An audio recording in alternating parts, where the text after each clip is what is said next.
Bom, boa tarde. A gente vai ter nosso encontro do Grupo de Estudos em Pesquisa e Educação Profissional Tecnológica, e o encontro de hoje vai falar sobre trabalho e perspectiva de formação dos trabalhadores, e quem vai tratar desse assunto com a gente é o professor Jefferson Carriello do Carmo, que é o professor visitante, né, no Prof.EPT, está com a gente há alguns meses, e vai discutir essa temática que está totalmente relacionada com as bases, né, os fundamentos da educação profissional e tecnológica. Então, obrigado, professor Jefferson, pela disponibilidade, e passo aí a palavra para a sua apresentação. Ok. Obrigado, Rema, pela apresentação, obrigado também pelo convite, pela oportunidade de estar pensando com vocês essa temática, como você disse, que está relacionada aí, né, o nosso mestrado, e também relacionado às nossas pesquisas, né, pelo menos as minhas, elas estão bem relacionadas às pesquisas que eu venho fazendo desde 2004, quando eu terminei o meu doutorado. Eu não sei se vocês perceberam, né, eu acredito que sim, os que tiveram tempo hábil de ler, o texto, ele é um texto que foi publicado em 2007, já faz um tempo razoável, né? E geralmente eu gosto de justificar por que a gente está discutindo um texto que foi escrito em 2007, por causa do tempo, né? Nós teríamos textos mais novos para discutir sobre essa questão da temática, do trabalho e formação dos trabalhadores. Claro que nós teríamos, tem muita literatura que foi publicada antes. Mas a minha preocupação de discutir isso já vem há algum tempo, eu tenho retornado a algumas discussões sobre alguns textos mais antigos, porque eu tenho percebido nas discussões que eu tenho feito, nas pesquisas que eu tenho feito, principalmente as pesquisas no Instituto Federal, que eu já venho estudando já há acho que uns 10 anos já que eu venho estudando institutos federais, um certo distanciamento, né, das raízes, das bases, né? Eu não estou dizendo isso em programas, eu não estou dizendo isso com relação a alguns professores, eu estou dizendo isso com relação à construção dos PDIs do Instituto Federal. Porque quando a gente pega aquele tópico do Instituto Federal, dos PDIs Federal, os fundamentos filosóficos, e se pega desde o primeiro até esse que saiu agora, o último, e eu estou fazendo uma análise bem explanatória sobre isso agora, eu começo a perceber que cada novo PDI, o distanciamento com relação aos referenciais teóricos e analíticos que fundamentam a educação profissional e tecnológica, eles vão se diluindo, né? Eles não se dá ênfase mais, tanto que se dava antes, né? E claro que a razão, talvez, desse distanciamento esteja relacionado à forma como nós hoje estamos entendendo, né? Ou aqueles que estão escrevendo os PDIs estão entendendo a questão dos referenciais teóricos analíticos que fundamentam a educação profissional e tecnológica. Então, essa é a razão, é uma das razões que eu sempre estou retornando esses textos mais antigos, porque eles nos chamam a atenção de uma forma muito ímpar, né, e segura para algumas questões teóricas e analíticas.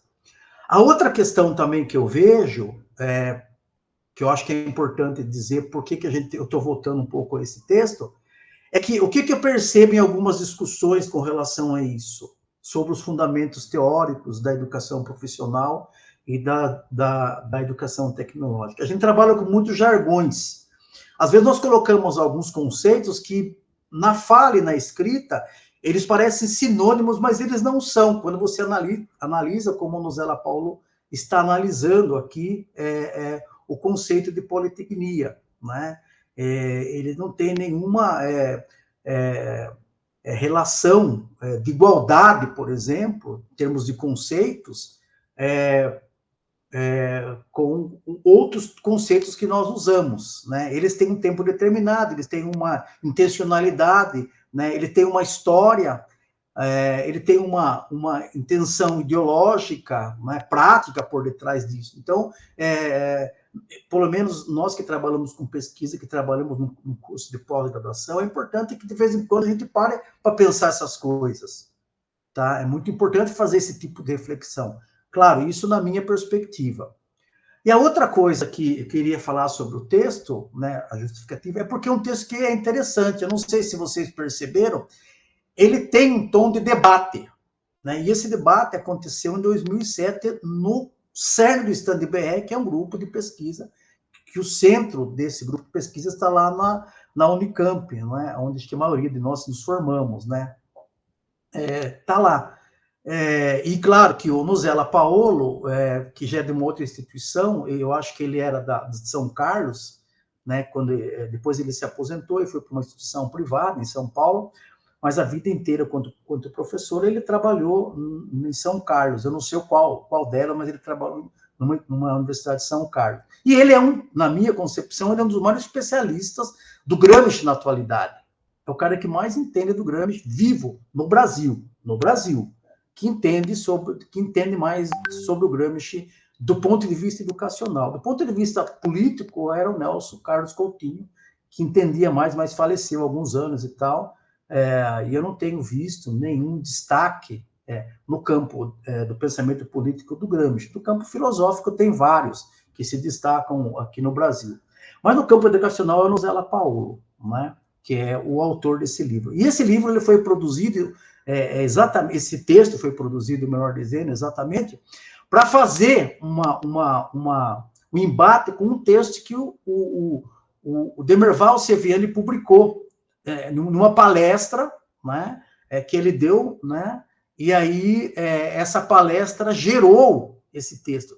E tanto que, não sei se vocês perceberam, que ele diz assim, o Nuzella, olha, eu não estou fazendo a crítica ao Demerval Saviano, porque o Demerval Saviano ainda ele tem essa preocupação semântica com o texto, tá? Mas daí ele se dirige a crítica, nominalmente falando, né, a uma pesquisadora que foi orientanda do Nuzella Paolo, que ele coloca no texto e tal.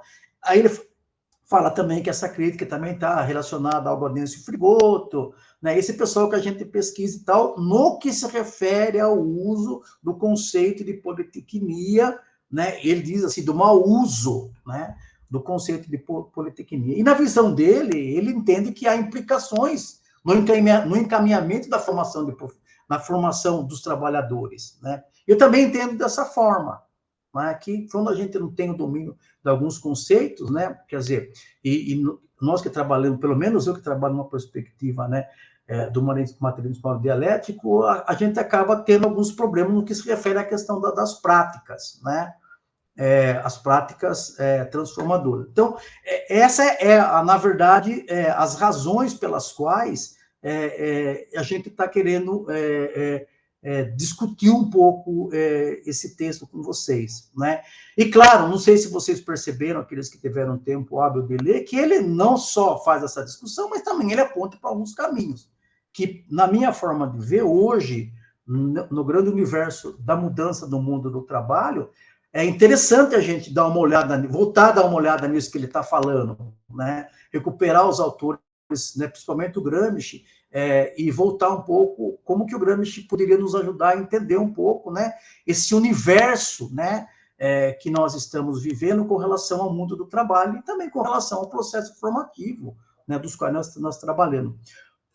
Porque o que eu acabo percebendo também, né, que alguns cursos de formação para trabalhadores, né, eles acabam, a própria forma de se formar, ele acaba não priorizando essa formação, né, unilateral, como o Nuzella entende que é dessa forma, e essa intencionalidade, essa compreensão, ele busca não só no Gramsci, mas ele também busca no Marx. Ó, minha energia deu uma piscada aqui agora, não sei se ficou escuro aí, mas tá tudo normal. Então, percebam, o Nuzella, ele não só faz a crítica àquele momento de 2007, que estavam se discutindo essa questão, mas ele vai apontando alguns caminhos que, como eu disse em princípio, esses caminhos podem nos ajudar a começarmos a refletirmos um pouco mais, né, sobre essa questão de como nós estamos formando hoje, para que estamos formando. Ó, isso não é uma crítica que eu vou fazer agora, é uma observação. Por exemplo, eu participei hoje do lado do evento de manhã, eu percebi que os trabalhos, eles tinham, assim, bem assim, eles primor de trabalho, de preocupação e tal. Mas aí é aquilo que ele fala no texto, quer dizer, a gente está preocupado em formar, mas não ensina os nossos alunos a usufruir disso. Vocês estão entendendo? A gente forma, mas o aluno é, segundo o que o texto está colocando para a gente, depois eu quero trabalhar melhor isso, só mais uma questão mais geral da fala, o trabalhador também tem que usufruir disso. É a mesma coisa, por exemplo, que quem paga plano de saúde hoje, por exemplo. Ó, eu pago um plano de saúde que todos nós pagamos, né? Só que quando a gente vai usufruir disso, se a gente quer usufruir uma coisa a mais, nós temos que pagar a mais. Né? Então, é muito complicado essas coisas hoje. Né? Quer dizer, a gente está num processo onde nós formamos, ensinamos, né? E aí, mas nós não usufruímos daquilo que nós formamos, né? E daquilo que nós produzimos enquanto trabalho. Né? Então, isso ele chama a atenção. Então, aí ele usa uma expressão que é muito interessante, até o Nozella Paulo foi traduzido, até eu estou com o livro aqui na minha mão, foi traduzido esse livro, Marx e a Liberdade, foi traduzido pela editora Linea, que, na verdade, gente, esse texto aqui foi traduzido no português em 2012. Esse livrinho aqui, ó, não está aparecendo para vocês aí. Que, na verdade, o Manacorda, ele fez uma pesquisa muito grande sobre o pensamento educacional do Marx, do Lenin e do Gramsci. E essas traduções, esse livro, são 2 volumes, não foram traduzidos para a língua portuguesa e nem para a língua espanhola, até onde eu sei. Portuguesa, certeza. Eu já pesquisei, não tem. O que se está traduzindo desses livros, dessa pesquisa que ele fez, são fragmentos. Então, há vários livros que trazem esses fragmentos. Esse livro aqui, ó, Karl Marx e a Liberdade, é um fragmento desse livro, que eu conheço. Né? Lá na Unicamp tinha esse exemplar, e eu conheço, são 2 volumes, até eu tentei comprar, mas estava esgotado na época, etc. Tal, e o original é italiano, e não tem para vender, e aí aos poucos o pessoal está traduzindo isso em opúsculos, né, em livros menores, etc. Há capítulos de livro, tem um outro livro que eu tenho aqui, que traduz, que tem uma parte dessa coletânea, dessa pesquisa que o Manacorda fez. Mas, enfim, essas questões que eu coloquei, elas dão para a gente o pano de fundo para nós começarmos a discutir mais, né, as questões teóricas, né, e analíticas que norteiam o nosso processo de formação com os nossos alunos. Né? Porque quem lê o texto vai ficar um pouquinho, pelo menos, vai começar a pensar um pouquinho nesse termo politecnia e como que ele é usado. Para vocês terem um exemplo mais atual hoje, eu pesquiso muito documentos. Né? Se vocês pegarem a minha produção intelectual com relação às pesquisas que eu faço, eu pesquiso muito documento. E eu estou pesquisando 3 documentos. Um chama-se Educação para a Nova Indústria, uma ação para o desenvolvimento sustentável, que foi escrito pelo CNI em agosto, foi publicado em agosto de 2007. Aí foi publicado outro deles, que chama Futuro do Trabalho, Desafios e Repercussões do Cenário da 4ª Revolução Industrial. E aí tem um documento que é o do governo, que é o objeto da minha pesquisa, que chama A Nova Indústria, Fonte Transformadora e Sustentável, Plano de Ação para o Neoindustrialismo, 2004 e 2026. Pasme, o conceito de trabalho, o conceito de formação, tá? Que norteia esses documentos, eles são idênticos. Não deveria ser. Pelo menos o do governo não deveria ser. Mas é.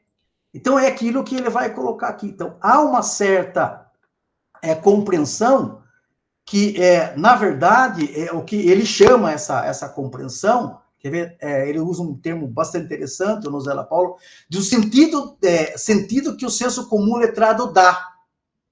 Não é? Quer dizer, quando coloca essa ideia de formação dos trabalhadores num patamar igual, né? Sem levar em consideração, né, que as raízes históricas, filosóficas, políticas e semânticas de alguns conceitos, né? E quando a gente não se apropria disso, no campo teórico-analítico, né, ele, segundo Nozella Paola, isso frustra, né, um pouco, né, aquilo que ele entende de uma educação para a liberdade, vamos dizer assim. Tá? Que ele mesmo finaliza o texto se utilizando de um opúsculo, né, do jornal que o Gramsci editou, chamado Ordine Novo. Até eu tenho 2 ou 3 textos publicados sobre Ordine Novo, né, acho que, não me lembro agora que ano foi, né, mas faz tempo já, onde explico a origem desse jornal, etc. Tal, né, e aí nesse jornal,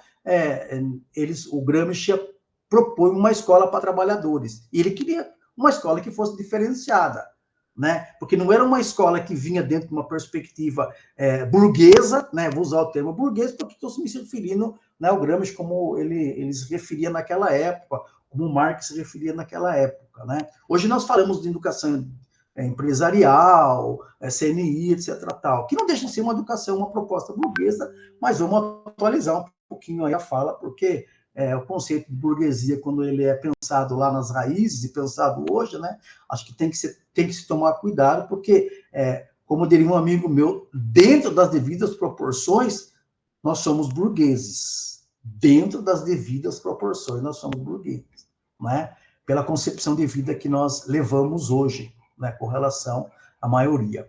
Então, vejam, essas questões que eu coloquei em princípio, elas vão dar sustentação para aquilo que o Manacorda está discutindo aqui no texto.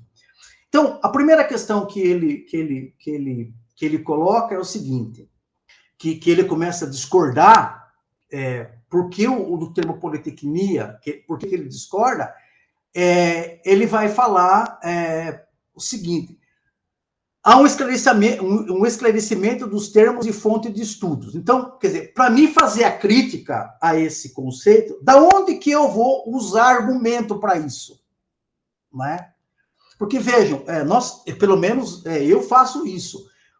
Vocês também devem fazer, enquanto vão pesquisador. Você vai fazer um trabalho de pesquisa e tal, e geralmente a gente trabalha com o recurso da pesquisa bibliográfica, você vai pegar alguns autores que eu entendo, que vocês entendem, que dão conta de explicar o seu objeto de pesquisa, e vocês vão trabalhar com eles, né, para tentar dar conta daquilo que vocês estão querendo falar ou fazer.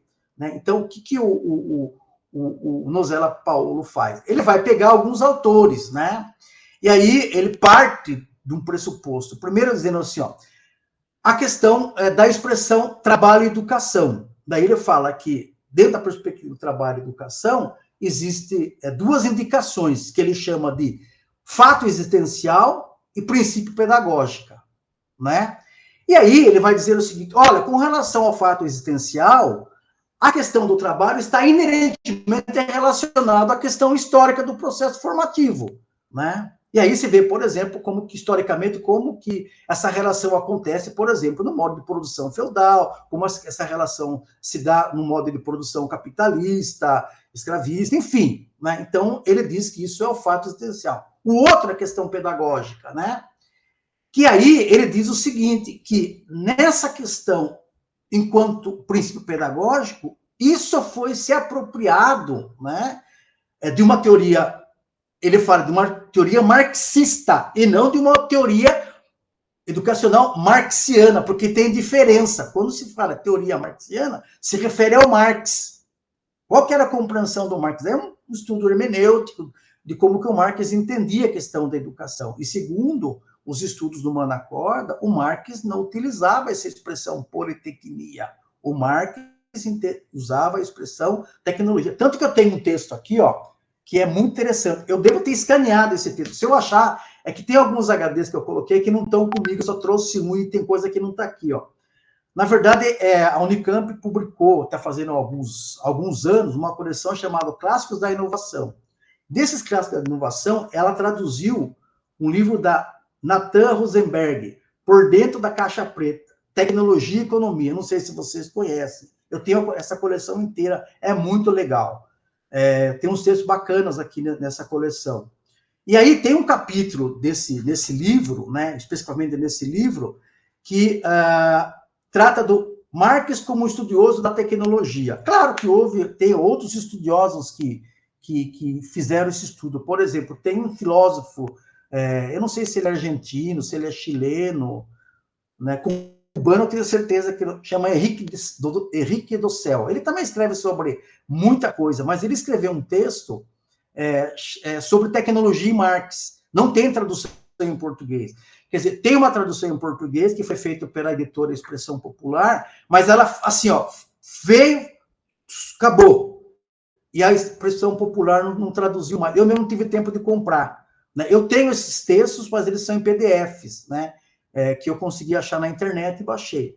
E o Henrique do Céu, ele faz uma análise profunda sobre a compreensão que o Marx tinha do conceito de tecnologia. Esse texto aqui é mais simplificado, né? Mas é um texto legal porque mostra a preocupação que o Jefferson, é argentino lá, o Jefferson Nascimento, ele falou que ele é argentino, né? Obrigado, Jefferson, eu não me lembro. Eu tenho um monte de livro dele, um monte, mas eu não lembro a nacionalidade dele. Aí, veja, o Bianchini que você fala aí é um professor da Unicamp, gramsciano também. Muito interessante os textos dele. Mas vejam, esse texto aí, ó, ele mostra, em resumo, o pensamento que o Marx tinha sobre a questão da tecnologia, que eu acho que vale a pena a gente retomar um pouco essa questão, né? Como que o Marx entendia o conceito de tecnologia. Por quê? Porque nós temos um programa hoje, e pelo que eu entendo um pouco, né, nós estamos trabalhando dentro de uma perspectiva educacional, profissional e tecnológica, emancipatória, libertadora. Então, esses autores dão esse feedback para a gente, desses conceitos, né, e permite que a gente organize mais o nosso processo formativo, né, com mais fundamentação teórica analítica. Não estou dizendo que a gente não está fazendo isso. Eu estou dizendo que a gente pode fazer de uma forma mais ampla com relação a isso. Até vou abrir um parênteses aqui, eu convidei a Rema para a gente escrever um texto junto, né? Ela ia falar sobre a tecnologia, eu ia falar sobre a questão do Gramsci. E aí, Rema, a ideia é um pouco isso, mostrar um pouco isso, né? Como que isso acontece hoje? Como isso nos ajuda a entender melhor, né, os nossos processos formativos, já que nós trabalhamos nessa perspectiva emancipatória, né, e libertadora no que se refere à educação profissional e com relação à educação tecnológica. Então, o Nuzella Paolo, ele vai, então, produzindo esses tipos de argumento. E o que é interessante é que ele chama, né, aquilo que não é eu que estou dizendo, né, que diz aí os marxistas mais ortodoxos, sobre o Bobbio, né? O Bobbio é um grande leitor do Gramsci e também um grande crítico do Gramsci, né? O Bobbio escreveu um texto, e nesse texto o Bobbio levanta uma questão que o Nuzella Paolo se apropria disso também, e que eu acho muito legal, e eu também me aproprio disso, que quando o Gramsci começou a fazer as suas pesquisas, isso antes dos cárceres, depois da sua prisão, né, o Gramsci propõe, né, aquilo que ele chama, que o Bobbio chama, de um marxismo investigativo, né? E a investigação, ela deve ser o cerne, né, nosso enquanto pesquisadores.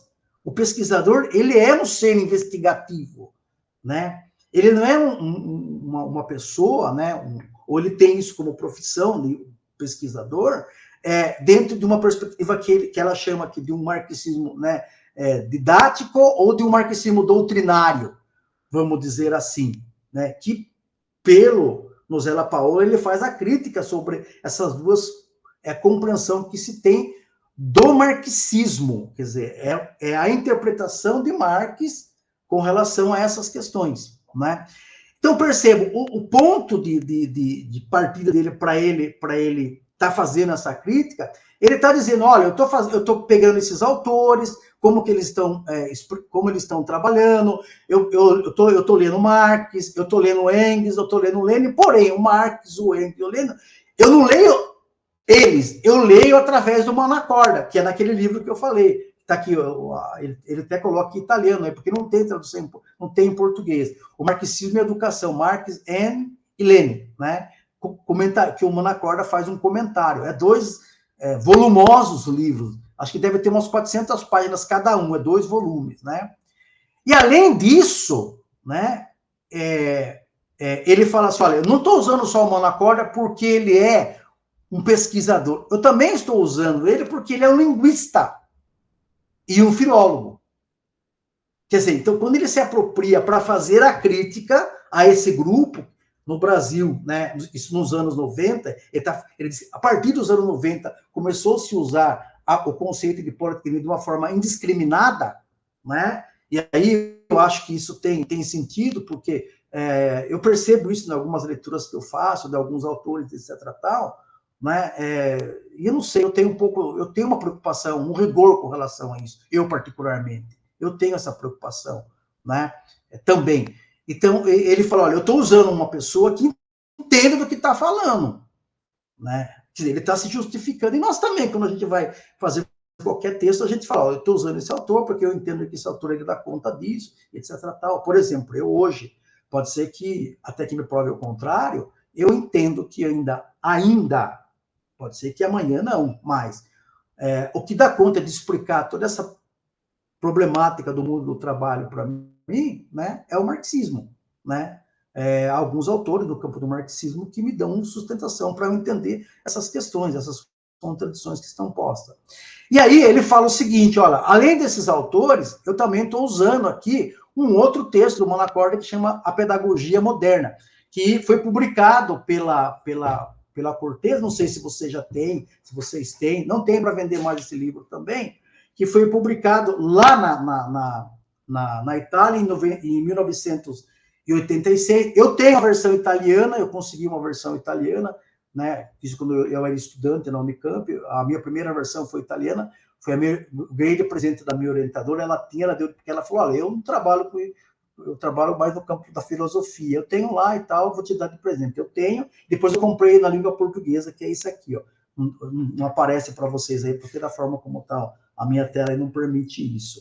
Mas vejam, e aí nesse livro aqui, ó, tem um capítulo que o Manacorda trabalha o homem unilateral.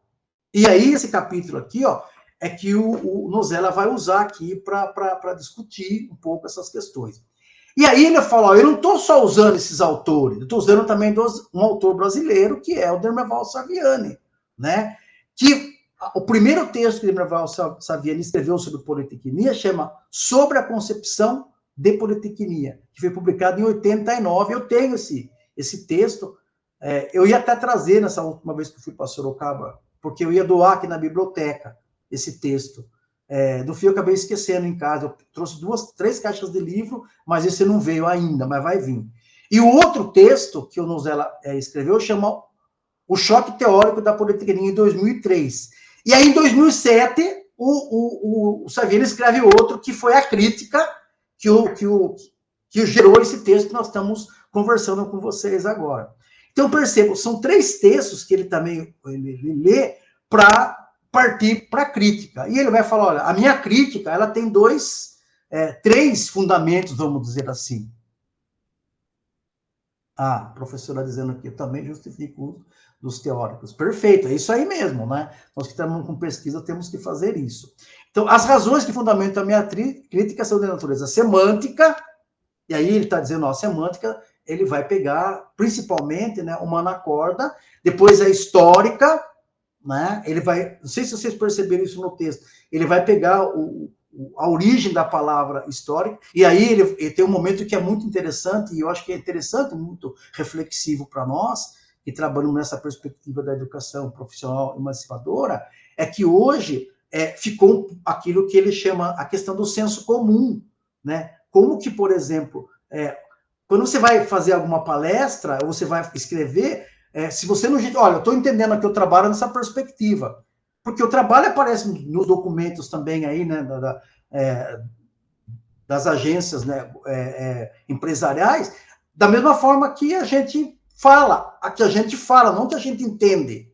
Né? Eu tenho particularmente a preocupação de sempre estar explicando, olha, gente, eu entendo o trabalho dessa forma, não dessa, tá?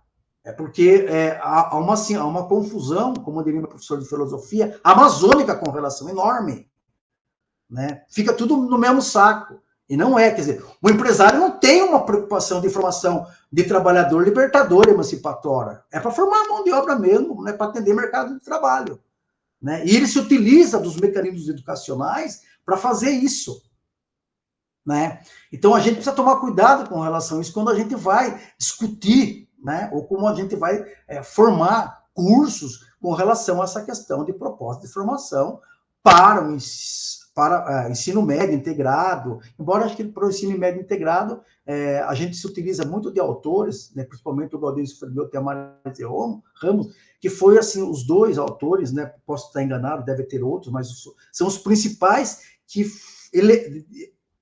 geraram essa discussão no Brasil e propuseram essa questão que está baseada no Gramsci, né? O trabalho como princípio educativo, porque o trabalho como princípio educativo, ele traduz uma educação mais humana, né? Que não é educação proposta pela classe trabalhadora, pelo movimento dos empresários, da CNI, por exemplo, né? E quando se fala, por exemplo, em trabalho como princípio educativo, estamos se falando de uma questão, de uma proposta de educação mais humanizadora, que tenha como cerne de discussão a questão da ciência, a questão da tecnologia e assim por diante. Tá? E que é outra compreensão de ciência, de tecnologia, né, de cultura, principalmente. Né? Então, é muito interessante a gente ter isso claro, senão começa a generalizar as coisas. E a preocupação que eu tenho observado, né, é que nas falas as pessoas generalizam, usam como jargões, e elas não podem ser generalizadas. Elas têm que ser explicadas e justificadas. Por que eu uso tal questão? Né? Porque é diferente. Né? Logo sai aí esse artigo que eu estou escrevendo sobre esses documentos, eu vou passar para vocês lerem, para depois publicarem, e eu vou mostrar exatamente isso. Né? Assim, ó, uma questão linear nos documentos. Né? E o que é mais grotesco, na minha forma de ver, é que os PDIs dos Institutos Federais estão entrando nessa. Eles também estão, antes, eles se justificavam, papapá. Se nós pegarmos o primeiro lá, por exemplo, tem lá, estou chutando porque eu não lembro. O primeiro tem 15 páginas dos fundamentos filosóficos. No segundo tem 10. No terceiro tem 8. Agora tem 2 ou 3. Quer dizer, não é mais importante justificar essas questões? Não é importante mais deixar claro isso? Eu acho que há. Por que é importante deixar claro? Porque senão as coisas começam a tomar a mesma tonalidade. E elas não são tons diferentes. Não é o mesmo azul. Não é o mesmo vermelho. Não é o mesmo preto. Percebe? É diferente. Né? A proposta que o Instituto Federal tem com relação à formação profissional tecnológica é diferente da proposta dos empresários. Não é igual. Agora, se a gente começa a generalizar os termos, colocar sem nenhuma reflexão, como diz a professora aí, ó, sem nenhuma fundamentação teórica daquilo que nós estamos propondo, daqui a pouco começa a generalizar. Né? E às vezes coloca a gente em xeque. Mas é tudo igual. Não é tudo igual. A nossa proposta é outra. Né, de formação. É diferente. Não é só para formar trabalho. Não é só. Né? Não é só isso. Então, percebam. E aí ele vai mostrando. E aí ele começa, então, a fazer a crítica. Né? E aí ele fala que a crítica é semântica, a crítica é histórica e a crítica é política. Né? A crítica é política. Por que é política? Porque, na verdade, o Instituto Federal ele nasce de uma política educacional, né? E ao nascer de uma política educacional, uma política de governo, melhor dizendo, ele implementa uma política de formação, né? Que é diferente, como eu disse em princípio, da proposta dos empresários, né? Então, essas razões, né, que ele vai mostrando no texto. E como eu disse em princípio para vocês, né, ele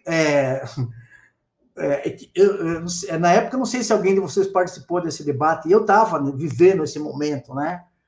como diz o Roberto Carlos, vivendo esse momento de uma forma muito intensa em 2007. Eu estava estudando no Unicamp, estava fazendo meu pós-doutorado, né? E aqui ele ameniza, dizendo, olha, a única pessoa que ainda faz essa relação semântica, embora eu estou fazendo crítica, é o Dermaval Saviano. Porque a crítica, na época, não foi para a quem ele está dizendo aqui, que foi para Lucília Regina de Souza, que foi uma orientanda do Dermaval Saviani, né?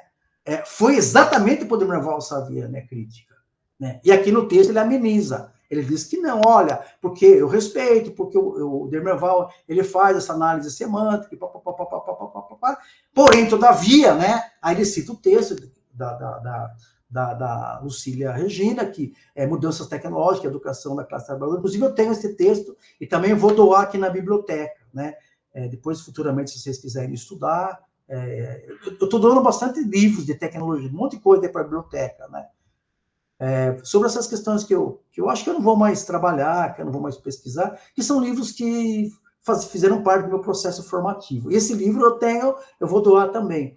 E aí, ela escreveu um texto, né, desse livro, chamado Qualificação Polivalente e Politecnia, que aí é objeto da crítica dele, porque daí ele diz por que ele faz a crítica, né, a ela. E depois ele também fala que ele faz a crítica, também está direcionada a Gaudêncio Frigoto, embora ele reconheça que o Gaudêncio Frigoto é um grande intelectual, e é mesmo, a Lucília também é uma grande intelectual, tá? Mas eles têm um problema com a palavra, com o conceito politecnia, que primeiramente está no campo semântico, e esse, por estar implicado no campo semântico, tem respaldo na questão histórica e principalmente tem respaldo na questão política. Tanto que, se vocês lerem o texto, vocês vão perceber que, ao finalizar o texto, até eu vou ler essas partes depois para vocês, né? Ele vai mostrando isso, que o erro semântico, o erro do conceito semântico, né? Não sei se ele é muito preciosista com relação a isso, eu acredito que não, né? Faz parte do mundo acadêmico, porque, às vezes, o que eu percebo, às vezes, dentro da academia, a gente fala de colegas, mas por que você está estudando essas antenas da ver? Meu, tem sim, a gente é um acadêmico, né? E, claro, eu por mim, me vejo assim, eu estou dentro de um curso de pós-graduação, né?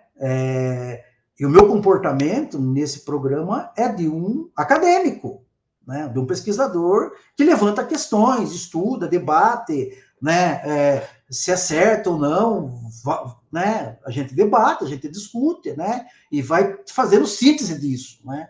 No curso que eu estou dando em segunda-feira, até eu tento mostrar isso, né? Quer dizer, a questão das contradições, etc. Tal, enfim. Então, isso faz parte do nosso trabalho, vamos dizer assim, né? Eu costumo dizer o seguinte, né? E uma amiga minha do Mato Grosso do Sul, a Regina Sestari, uma grande intelectual, ela dizia o seguinte, ela gostava quando eu falava, isso faz parte da minha profissão, eu falava, né? Isso faz parte da minha profissão. Minha profissão é essa, né? Eu sou uma pessoa que trabalha na pós-graduação, faço pesquisa, né? Publico, discuto, se estou certo ou estou errado, né? O tempo vai dizer, a discussão vai dizer, etc. Tal, mas está tudo certo, essa é a minha profissão, essa é a nossa profissão, né? Então, aqui não é uma questão de ser preciosismo, dele ser preciosista, não. É o papel dele levantar essas questões, né, no entendimento dele, e eu acho que é legal, e eu acho que a gente aprende com isso. Daí, então, ele vai fazendo essa crítica e tal, mas o que eu achei que foi assim, ele foi meio que piramboia, não sei se vocês conhecem aquele peixe piramboia, que é um peixe que nem cobra, a gente não consegue segurar ele na mão, né? Ele foi liso, ele falou, não, mas olha, eu estou fazendo, a crítica era ao Demerval Saviano, né? Na época. Assim, ó, ficou escancarado nas discussões dos grupos, né? E até assim, houve pessoas tomaram partidos, né? Em A e B, tá? Tanto que ele vai falar, ó, a gente aqui não tem que ter um nome, ou o nome meu, ou o nome do Demerval Saviano. Não sei se vocês perceberam essa fala dele, né? Ele fala que não tem que ter um nome, né? O que tem que ter uma proposta, né? E essa proposta, claro, aí você está no campo da disputa, né? Ou a proposta minha ou a proposta do Demerval Saviano. O que tem vencido no Brasil, né, porque o Stand-BR é muito forte, é a proposta do Demerval Saviano, né, com a proposta da pedagogia histórico-crítica.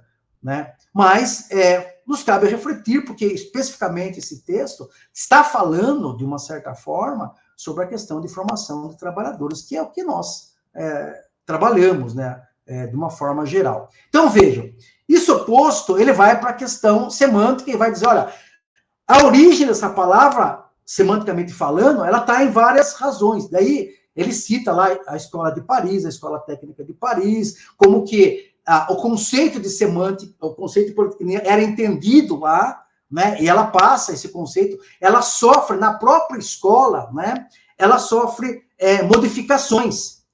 E olha que interessante que ele fala, essas modificações, né?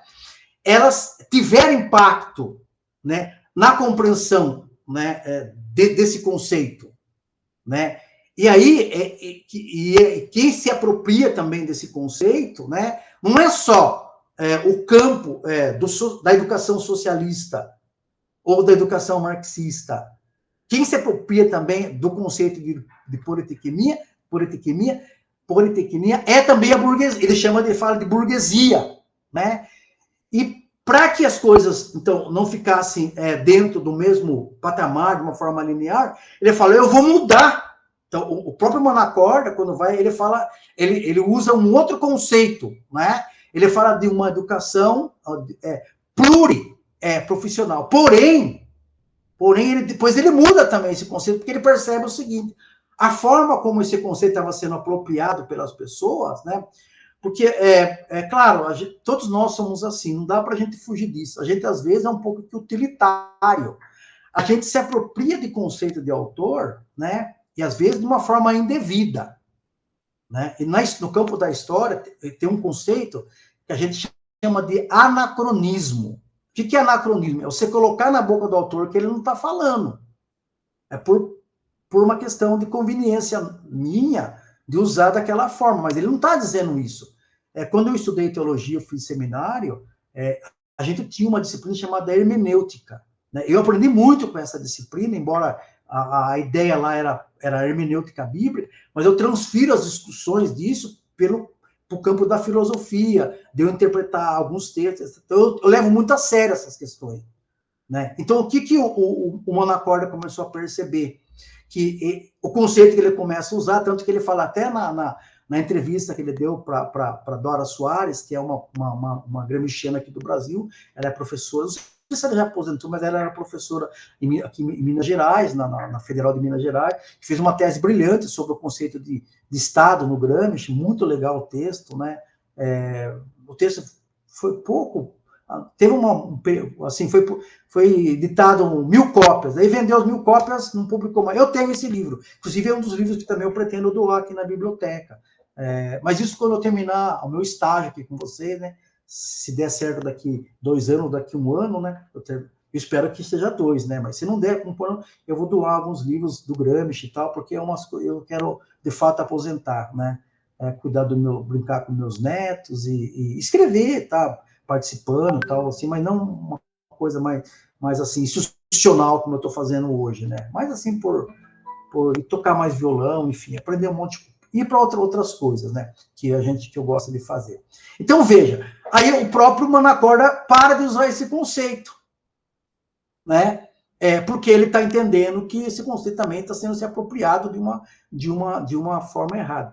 E aí, olha que interessante, ele fala o seguinte, quando o Demerval escreve o primeiro texto sobre a Constituição Politécnica, escreve o segundo, e depois escreve o terceiro em 2007, ele diz o seguinte, olha, o Demerval também começa a ter essa percepção, que as pessoas estão usando esse conceito sem o devido cuidado.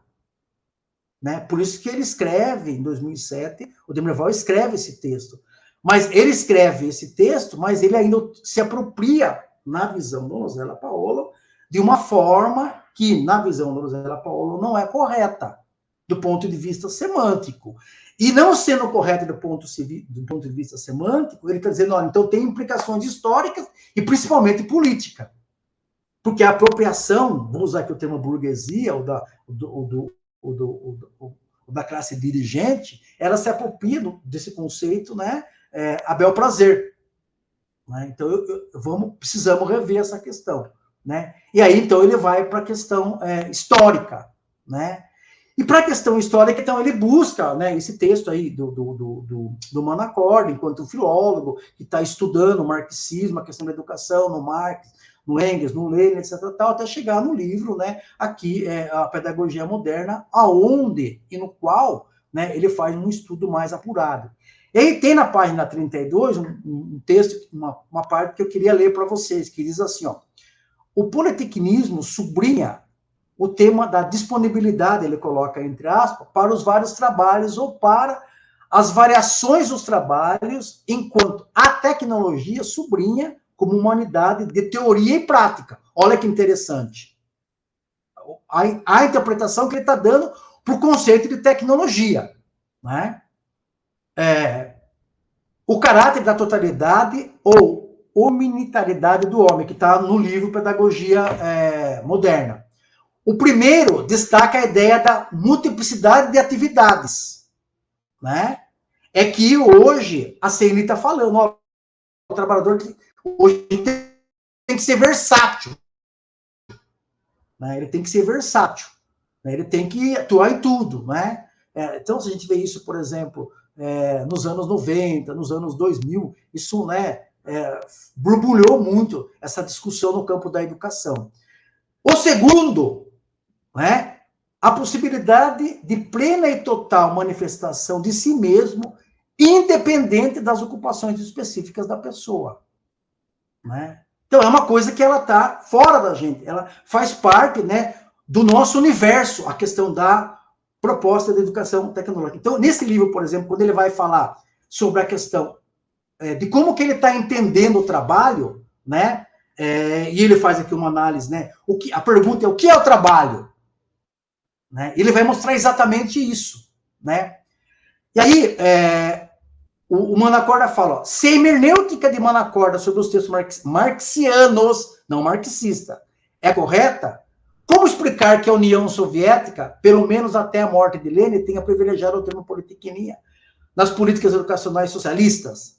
A resposta do Manacorda é precisa, ou seja, vou resumir, nisso o Lenin foi totalitário. Né? E aí, quando a gente vai estudar isso, quem que a gente busca? Esses autores. Então, esses autores não deram a permissão, por exemplo, de uma ampla reflexão do conceito.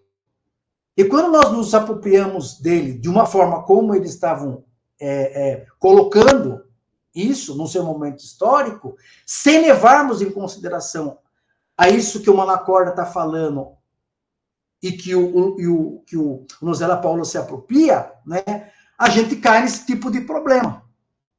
Né? De que um conceito, ele não está dando conta de explicar o processo de formação para o trabalho hoje. Então, ele tem que ser repensado. Né? Por isso que o título do artigo está naquele viés, né? Trabalho e perspectiva de formação dos trabalhadores, para além da formação politecnia. Por que esse para além? Porque o Nozella Paulo, ele está entendendo que não está dando mais conta. Por mais que nós venhamos a usar, não dá conta. Né? E o que vai dar conta? Né?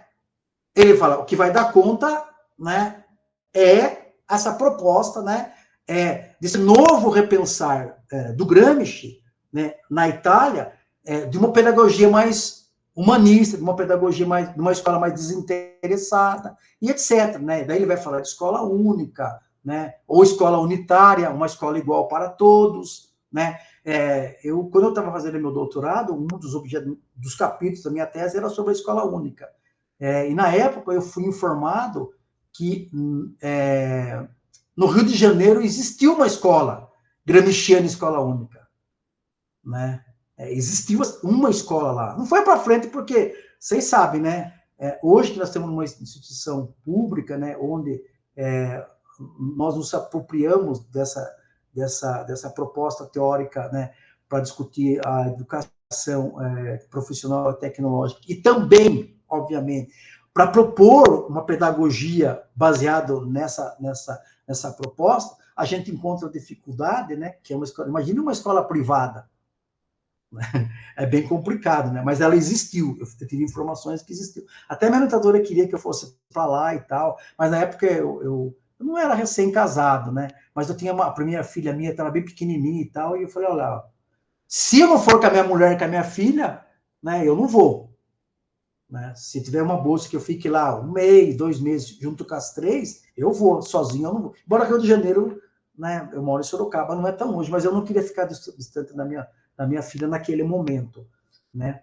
Então eu acabei não indo, mas existiu, eu ia fazer uma pesquisa documental, né, no bairro, ver lá se tinha alguma coisa e tal ainda e tal, porque essas informações eu tinha na época. Então vejam, né, ele vai dizer, pessoal, no primeiro momento não vai dar conta, né?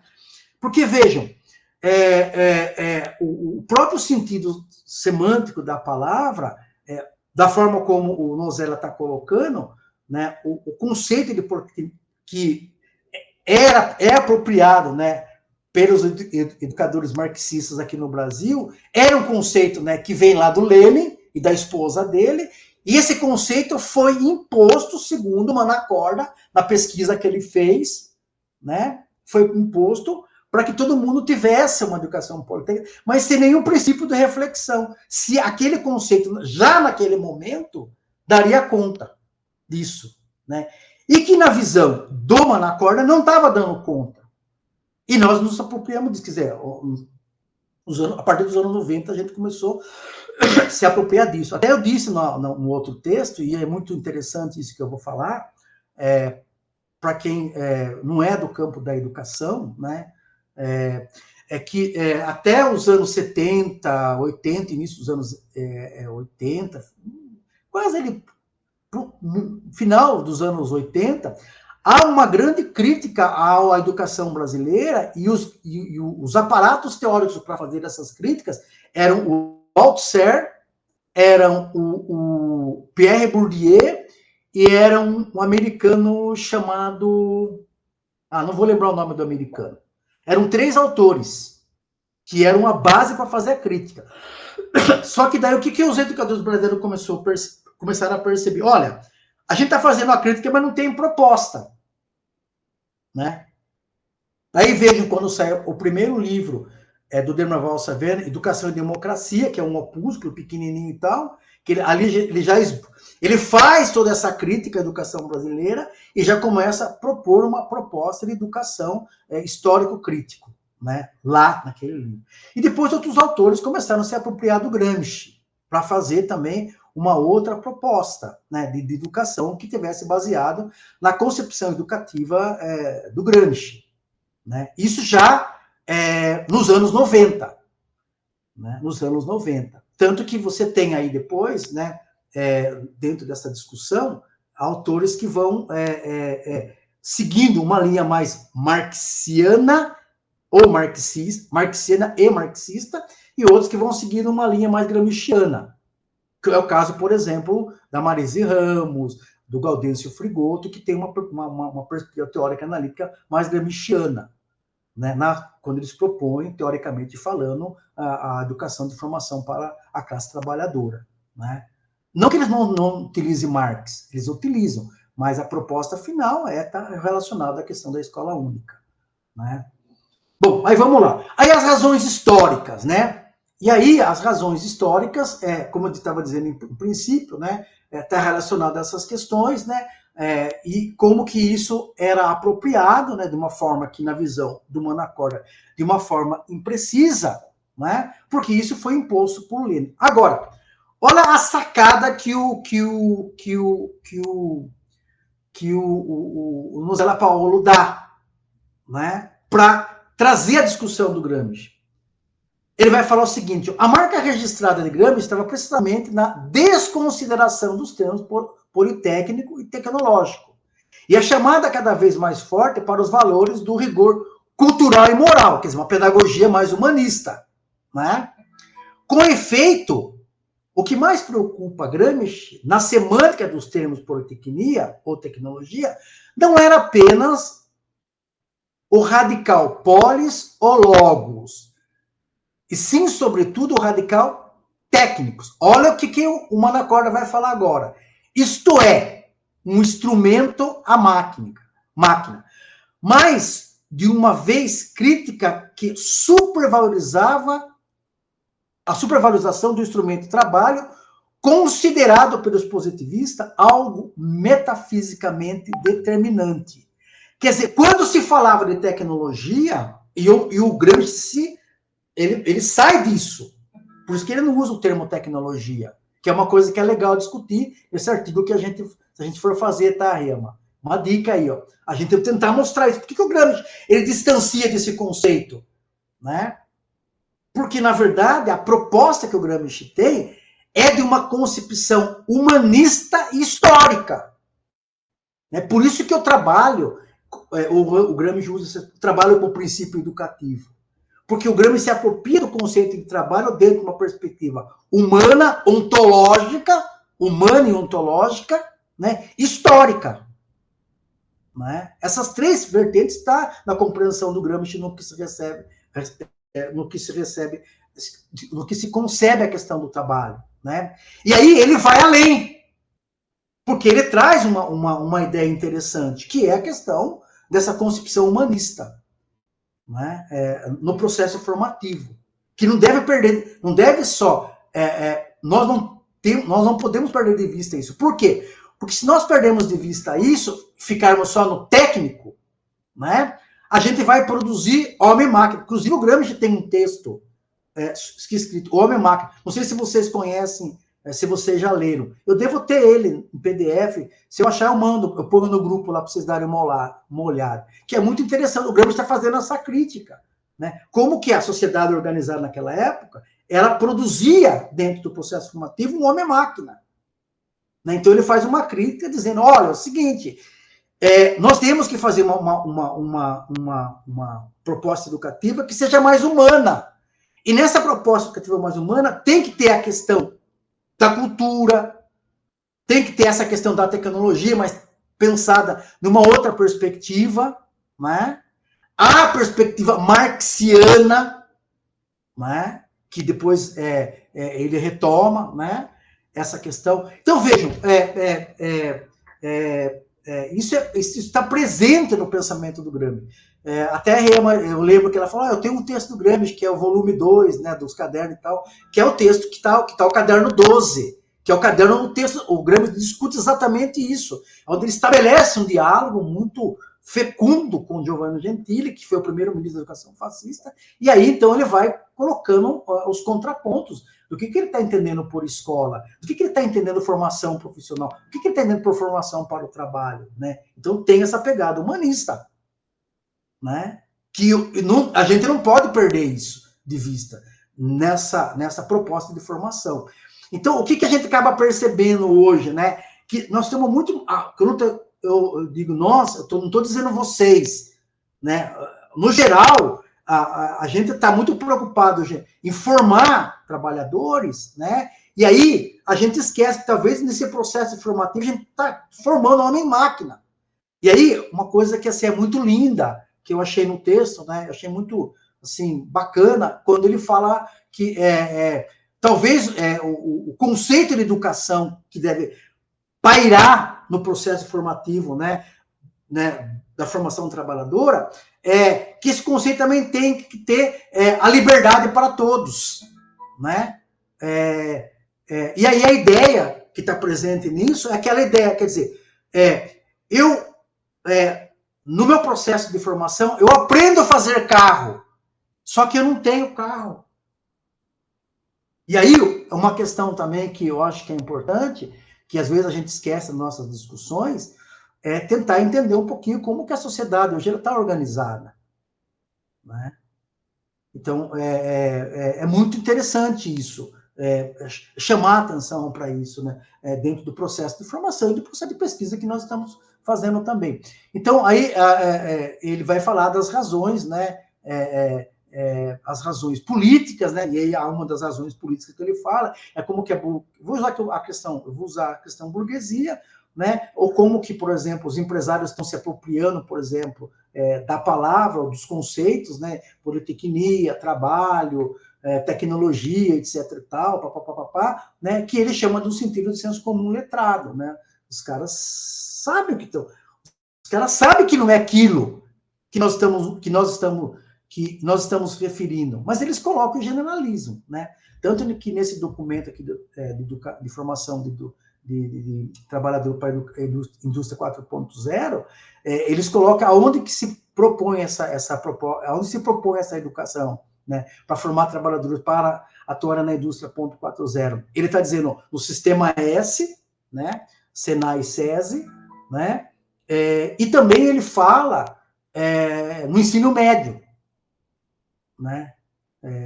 E aí eu não me lembro se foi hoje ou ontem, não me lembro. Eu ouço tanta coisa, eu leio tanta coisa, né? Acho que foi num estudo que eu li, num artigo que eu estava dando parecer, que a pessoa que fez o artigo, ela mostra isso de uma forma muito brilhante. Como que hoje, né, esse documento aqui, quer ver, ó? As diretrizes curriculares nacionais da educação básica, ela se apropria do trabalho, né? E como que isso chega para os processos formativos para o trabalho. O próprio ensino médio, né? Da forma como ele está organizado hoje, né? Então, assim, é muito complexo isso, né? Mas a gente tem que ir para cima, estudar, analisar, entender, né? Para que a coisa fique mais claro para nós no processo formativo, né? E para os nossos alunos também. Ó, já indo para as finalizações aqui, ó, daí porque eu queria também conversar um pouco, discutir, né? Ver o que vocês acharam do texto, né? Enfim, para a gente discutir um pouco aqui. Talvez dessas questões mais interessantes que eu acho, né, que eu achei dentro dessa discussão, né, que ele diz assim, ó, que a formulação marxiana não permite privilegiar um outro elemento, a não ser, né, claro, isso é discutível, né, a expressão omnilateral, que daí, por que ele diz que naquele momento ele está dizendo que não privilegiar não outro elemento? Porque se ele está fazendo um debate, né, de marcar terreno, está dizendo, olha, esse conceito não rola, né? O que rola nessa discussão do processo de formação é a expressão unilateral. E depois ele justifica isso, né? Ele justifica, né? E para além disso, né, ele fala, olha, mas também é necessário, ele diz que ele crê, ele fala, eu creio que é necessário que também se recorra a conceitos antropológicos, né? E aí ele usa uma expressão aqui bastante interessante, ó, uma categoria antropológica da liberdade plena do homem e de todos os homens, quer dizer, uma educação que privilegie isso também, no processo de formação profissional e tecnológica. Por quê? Porque se nós nos apropriamos, né, no processo formativo de uma forma equivocada, a gente vai formar homem-máquinas. E o homem-máquina, ele não tem essa liberdade. Né? A proposta não tem essa proposta de liberdade. Né?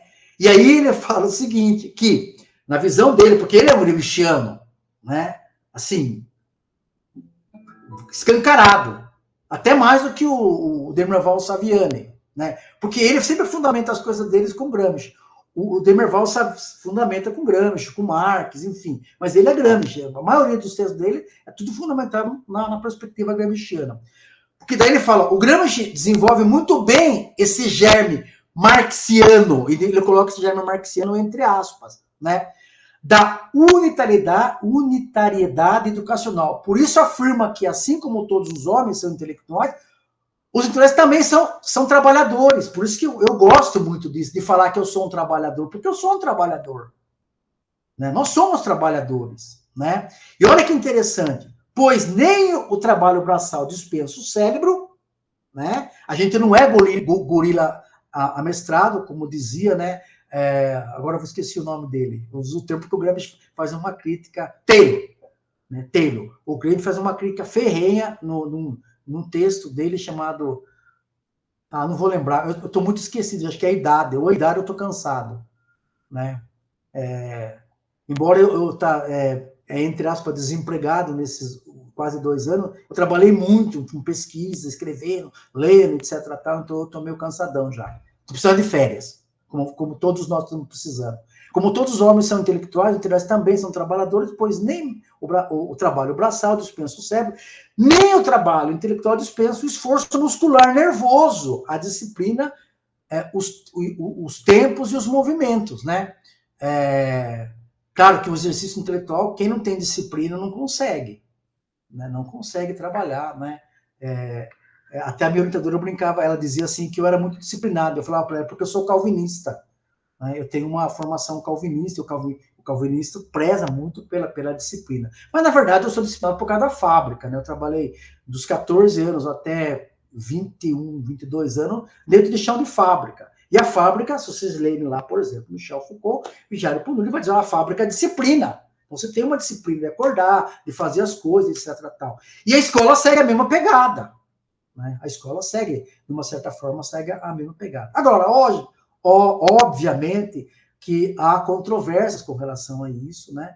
Há autores que vão dizendo já que essa explicação do Pierre, do Michel Foucault, né, Vigiário por já não dá conta dessa sociedade que a gente está vivendo hoje, que é a sociedade do cansaço e etc. Tal. Não sei se vocês conhecem esse livrinho, O Custo, de um filósofo coreano, que eu não me lembro o nome dele agora. Até eu tenho esse livro, eu vou reler esse livro de novo. Né? Eu tenho vários livros dele, esse principalmente eu vou reler, né, a partir de um artigo que eu li essa semana. Vou reler esse texto de novo. Então ele fala, ele é um dos caras que fala, um dos autores que fala, ó, a explicação que o Michel Foucault dá com relação a essa questão, né, da fábrica, da escola, etc., não dá conta mais, porque a gente hoje está vivendo um outro tempo, né, um outro momento, né, um momento, por exemplo, hoje da loucura, do fazer as coisas, né, e essas coisas estão deixando muita gente doente, né. Até hoje, das falas, né, eu relembrava quando a moça discutia, a menina discutia lá, por exemplo, a questão da Covid, do trabalho que nós tínhamos que fazer em casa, e até eu fiquei doente, eu tive aquela síndrome do burnout, né, vocês não imaginam, né, o problema que foi para mim. Na época, eu coordenava o curso na Uniso, e a gente marcava a reunião assim, ó, eu estava dirigindo a reunião no meu computador assim, daqui a pouco um professor, Jefferson, posso fazer uma pergunta? Pode. O professor fazia uma pergunta e começava a chorar que nem criança. Chorava que nem criança. Aí parava a reunião. Não tinha condição de conseguir, mas chorava, assim, de perder o fôlego, né? Daí eu procurei um médico e falou, cara, se você não parar, você vai explodir. Né? Porque era muita coisa para fazer ao mesmo tempo, muita coisa. Blá, blá, blá, blá. E eu ficava, e só em casa, a gente não saía, eu não saía de casa para nada. Minhas filhas que faziam compra, traziam compra para a gente, porque a gente estava naquela fase, né, do idoso, né? Então a gente não saía de casa, meus filhos estavam muito preocupados com a gente, etc. Então foi muito ruim, né? Então foi um momento bem complicado na vida de todo mundo, não foi só da minha, de todo mundo, né? Aluno, professor, dona de casa, enfim. Foi um problema geral, foi muito complicado, né? Então, veja, para a gente finalizar, eu termino dizendo o seguinte, a conclusão é que compete à escola do trabalho educar o homem na realização do processo completo do trabalho, comunicar, produzir e usufruir, né? Quer dizer, o que o texto deixa para a gente, né? Que esse conceito de politecnia, na visão do Manacorda, pode ser que na sua, e aí é uma questão de opção teórica analítica, que tudo é discutível nesse campo. Para ele não dar conta, ele explicou a razão. Ele diz que o que dá conta hoje é essa proposta, né, numa sociedade onde a educação tem essa pegada mais libertadora, e para isso ele está utilizando como teórico, para dar conta disso, o Antônio Gramsci. Né, a compreensão que ele tinha da escola de educação desinteressada, escola única, etc. Tal. Gente, é isso, tá? Eu queria abrir um pouco para a gente conversar um pouco sobre isso, né? Que eu acho que é legal e o que eu queria falar para vocês era isso, né? Do texto, né? Eu fiz aí tentei fazer um resumo, né? Claro, esse resumo que eu fiz tem um pouco a ver com o que eu também acredito, que eu creio, né? Que eu entendo, né? Que tem que ser dessa forma e tal. Mas, né, é bem tranquila a nossa discussão. Bom, obrigada, Jefferson, pela explanação, pelas colocações. Eu vou fazer um comentário muito rápido para depois abrir para a palavra, né, para o pessoal poder falar. Eu acho que a questão, né, pelo menos nas aulas, principalmente nas aulas de base, mas em todas e nas bancas, né? Eu costumo muito falar para os alunos da importância dos termos, né? Que a gente está numa área, né, em que as palavras têm sentidos, né? Esses sentidos são carregados, né? As palavras são carregadas de sentido e que a gente precisa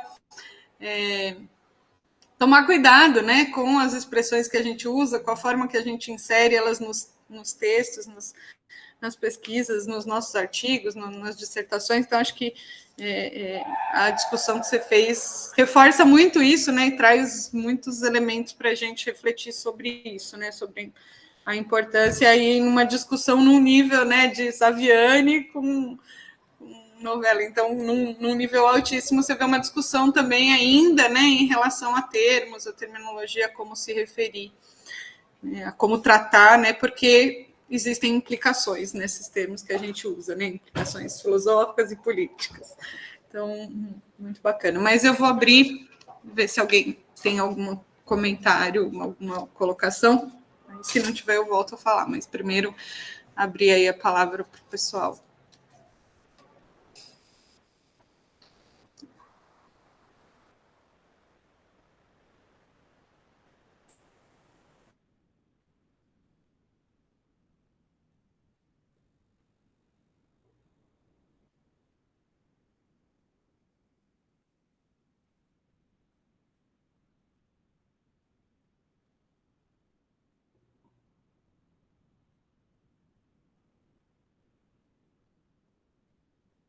Perfeito.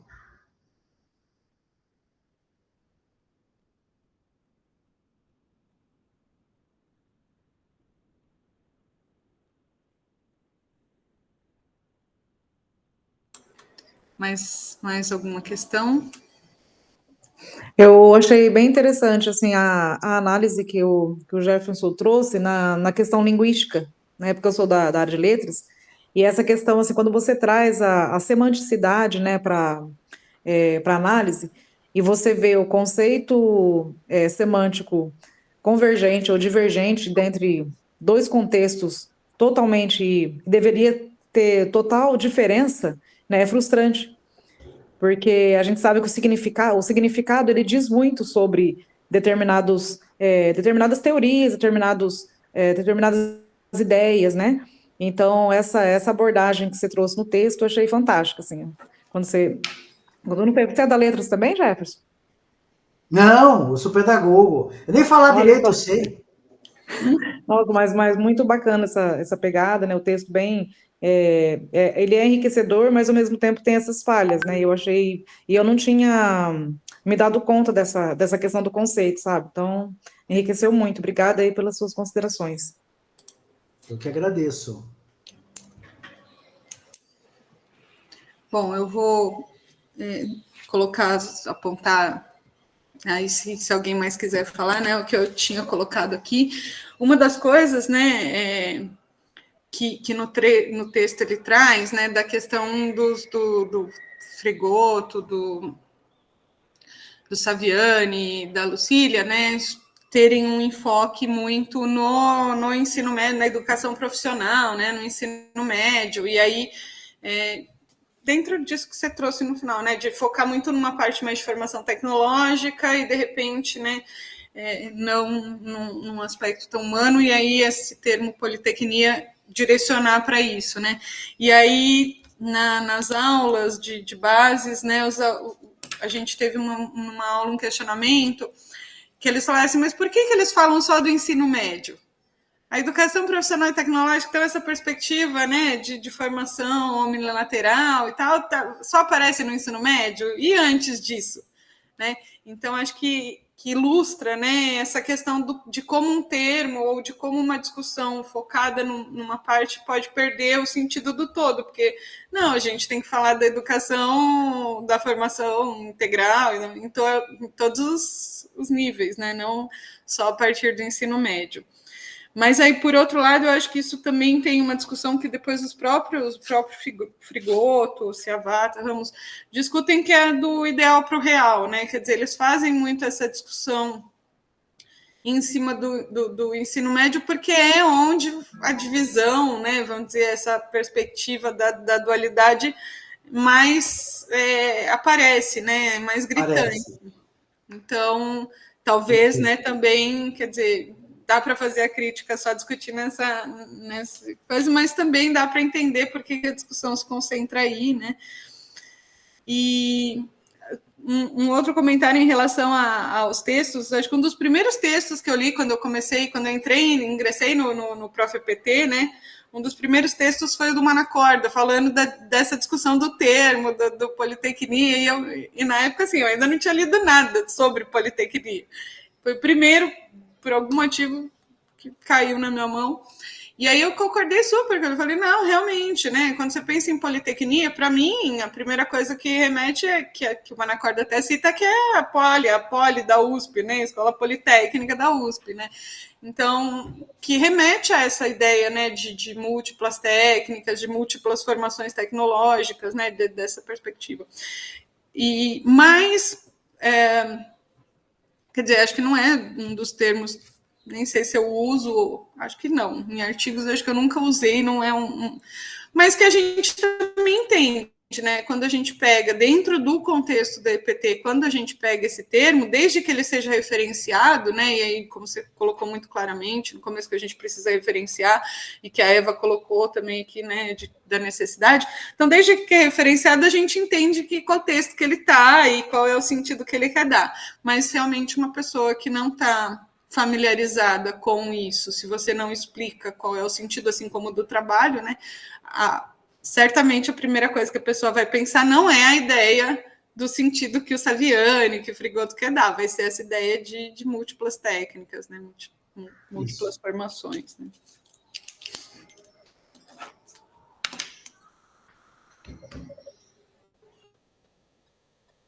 Bom, tem mais alguns apontamentos, mas a gente já está chegando nas 18 horas. Mais alguém gostaria de fazer algum comentário, alguma colocação?